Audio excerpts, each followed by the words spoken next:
বন্ধুরা, নকল এমেথিস্ট আসল এমেথিস্ট চিনবেন কিভাবে? এখন যেটা দেখছেন এটি বা কী এমেথিস্ট, সেটাই বা বুঝবেন কিভাবে?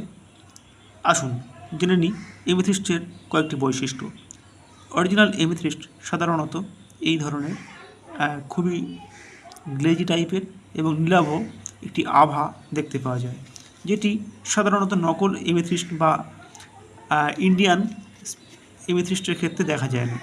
সেগুলো সাধারণত ইমিটেশনের মধ্যে গণ্য হয়ে থাকে, যা মূলত কাঁচ অথবা প্লাস্টিকের নির্মিত হয়ে থাকে। কিন্তু এই যে এমেথিস্ট দেখছেন, এটি কিন্তু অ্যাকচুয়ালি রিয়েল এমেথিস্ট।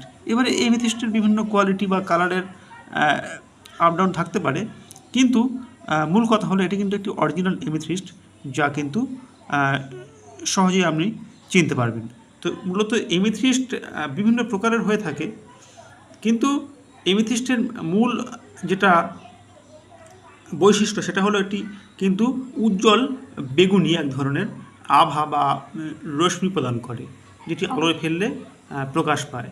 তো আপনারা এর দ্বারা সহজে এমেথিস্ট অরিজিনাল এবং নকল এর মধ্যে পার্থক্য করে নিতে পারবেন। ভিডিওটি ভালো লাগলে আশা করি আপনারা অবশ্যই কমেন্ট করে জানাবেন। ধন্যবাদ।